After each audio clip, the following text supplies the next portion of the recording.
Bakit sa unang trading agad yung tinuturo ng ACE? Yes. Sabi niyo kasi trade now. Bakit yun agad? Kasi kailangan matutunan ng mga nagsisimula na pag nagninegosyo ka, dapat alam mo na ini-exchange mo to a greater value para hindi ka malulugi. So, ibig sabihin, your first step in entrepreneur is you know how to trade. Yes. So, parang you know how to sell yan. Yes.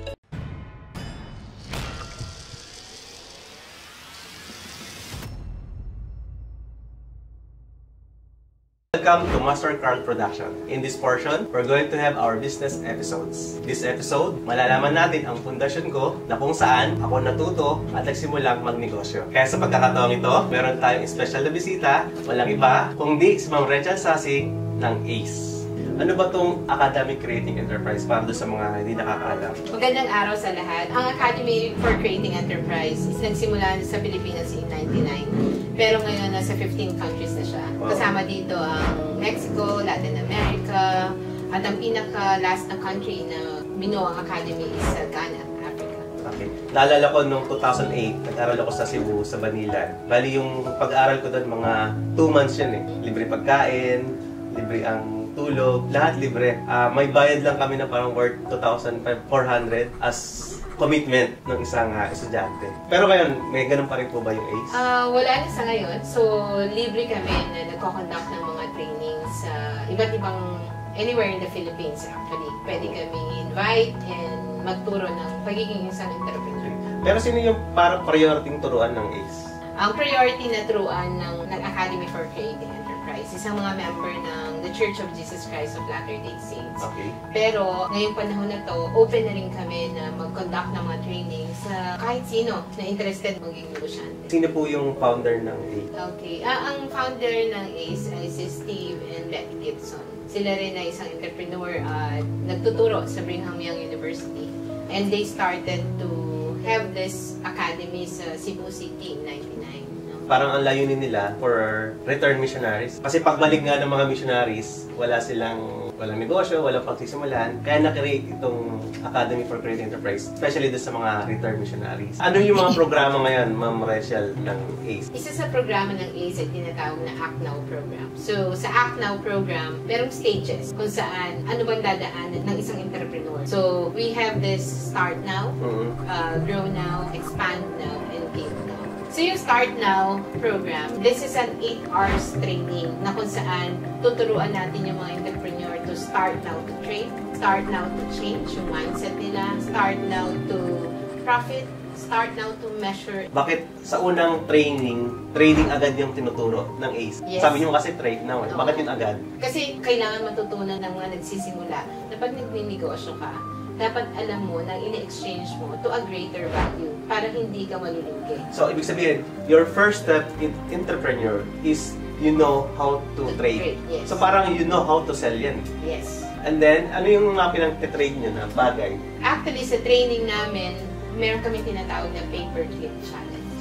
And using the paperclip, itatry mo siya na i-trade into a higher value. Okay. And at the end of that 1 hour na nagtitrade ka, makakakuha ka ng puhunan mo. Sa paperclip? Sa paperclip. Parang yun yung magiging pundasyon ng mga estudyante. Kasi parang nakikita ko dyan, kasi na-experience din namin before yan, na time will ka, mawawalan ka sa negosyo. Babalikan mo yung kwento ng paperclips. Tama ba? Sumunod ay Start now to change.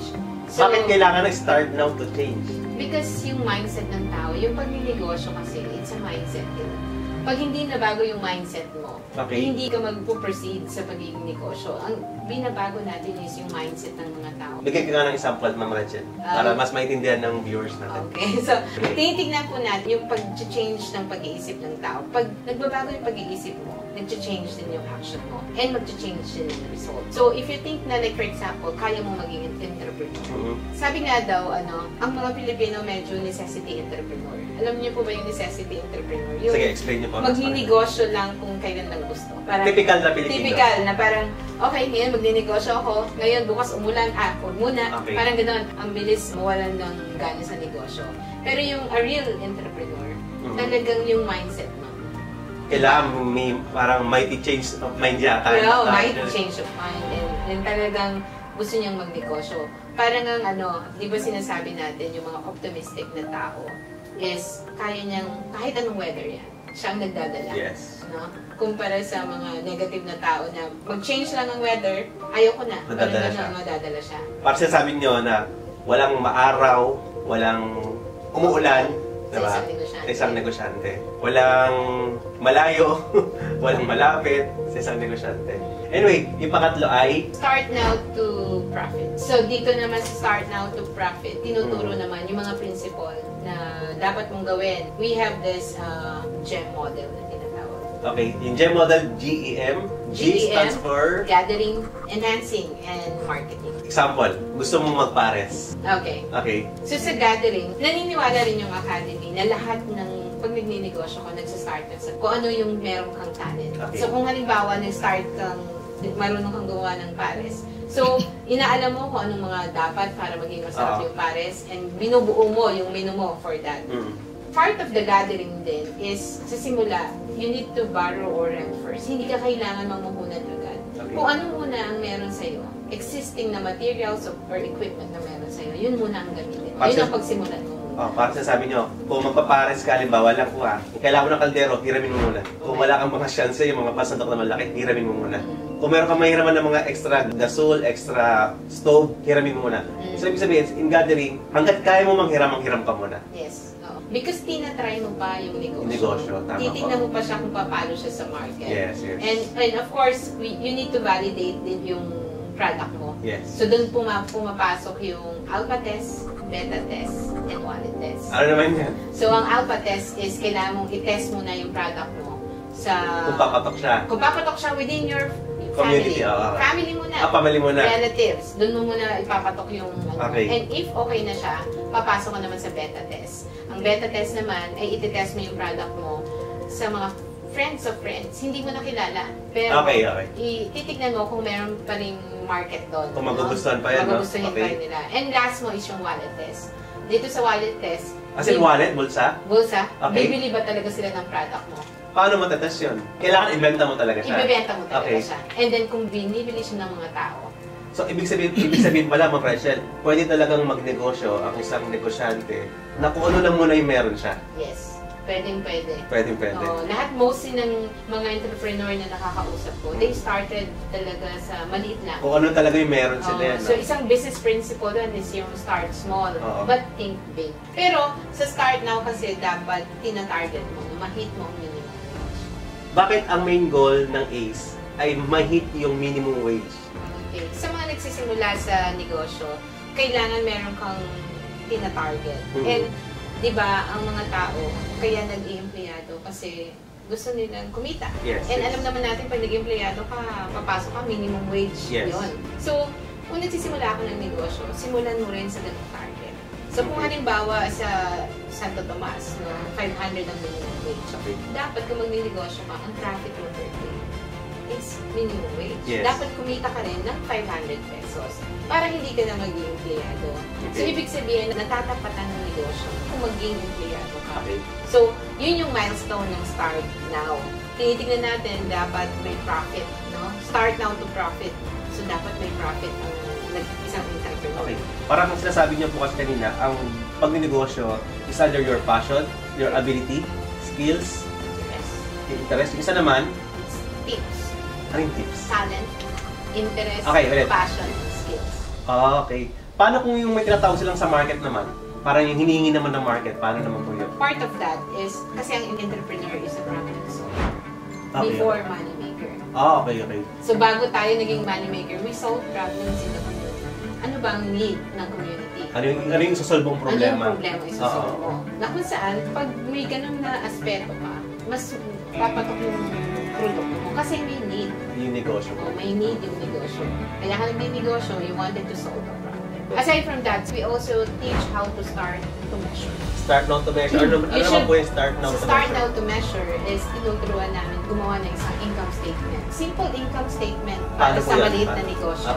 Kailangan mo malaman ano yung mga income mo, ano yung mga expenses mo, and gagawa ka ng isang income statement. Di ba po sa nagsisimula, wala siyang talagang kalam-alam. Anong dapat ilagay na pangalan? Sales? Oo. Like, you need to have your sales mo, you need to have yung expenses mo sa... Parang sales, expenses, tapos... And then, makukuha mo yung... Ano labas na? Equals? Net income mo. net income na yun. Or profit mo. Pero isa sa dapat makita ng mga bagong entrepreneur is how to get your break-even point. Ano naman yung break-even point? Break-even point, sa Tagalog lang yun is, tabla. ito yung, kung saan hindi ka kumita, hindi ka rin nalugi. Parang tabla lang. Pero dapat yun, alam ng entrepreneur ano yung break-even point. Gano'ng importante yung break-even? Because ito yung magiging basis mo kung paano mo i-boost ang market mo. So like for example, kung ang break-even point ko is 100 customer, dapat more than 100 ang customer mo. Ibig sabihin, huwag ka dapat bababa sa 100 din ang break-even point. Yes. Kasi pag bumaba ka ng 99, 98 ka, lugi ka. Lugi ka doon. Pero pag nag 101, 102, alam mo kumikita ka, masaya ka na doon. Oo. And yun din yung tinatawag natin na intelligent baseline. Ano naman yung intelligent baseline na yan? Parang yun, intelligent baseline mo yun. Paano malaman mo na yung business mo ay nag-profit siya? Yung sinasabi nyo, maganda, meron kang talagang good record keeping. Kasama yun yung break-even mo. Yeah. That's one of the business principles na dapat meron ka. And then once you know that, you know how to grow. So, paano naman siya mag-grow? Halimbawa, nag-break-even point na siya. Ano naman yung mga strategy gagawin niya? So, dito na yung papasok na dito yung mga marketing, paano mo mag-boost yung market mo. Alam mo na itong break-even point mo, uy, kailangan ko pang massive campaign, kailangan ko pa ng ganitong customer. So, ikaw, as entrepreneur, ano mo yung mga strategy? Anong pwede mong gawin? Example ng strategy na pwedeng gawin? You can do like Facebook. Sa marketing natin, or TikTok, or depende. You should have iba't ibang platform. Different strategies. It's either your social platform or yung traditional marketing. So, yun. I-cut muna natin for the meantime kasi mahabang discussion kasi itong pag-negosyo or yung programa ng ACE. Parang kami nung nag-ACE kami, it's 2 months pero everyday yung from 8 o'clock to 5 o'clock in the afternoon. Anyway, maraming salamat Ma'am Rachel. Sana hindi ito yung una at huli nating magkikita. Magkikita pa tayo sa mga susunod na episodes para mas maraming matutunan ng ating mga viewers. Sa susunod na mga episode, i-discuss po natin ang Grow Now naman. So ano yung mga business principles na dapat tandaan ng mga entrepreneur para mas lalong gumagawa. Anong abangan nila sa Grow Now? Sa ating Grow Now na episode, dito naman i-discuss ano yung government business compliance na kailangan natin gawin. Paano natin i-set ang ating human resources. Paano rin natin i-set ang ating marketing, ang ating branding. So, dun po permits kasama din. Permits, no? Dun na po yun sa Grow Now na segment. Promote mo naman, Ma'am Rachel, ang inyong Facebook page sa kanilang matatagpuan at ano ba yung mga sino-sino yung mga pwede niyo pag-train? Okay. Para po sa mga viewers natin ngayon, ang Academy for Creating Enterprise po is available para sa kahit sino na gusto magnegosyo. Pwede niyo pong i-visit yung aming Academy page, Academy for Creating Enterprise PH. At makipag-ugnayan lang po kayo sa amin at pwede po kami mag-conduct ng mga training sa inyong lugar or sa inyong organization.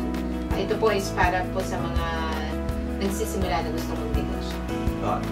Libre po ito, tama? Libre ito. Alright.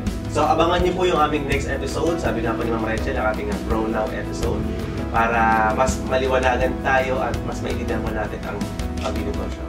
Again, this is Mastercard, the author of Mastercard Production.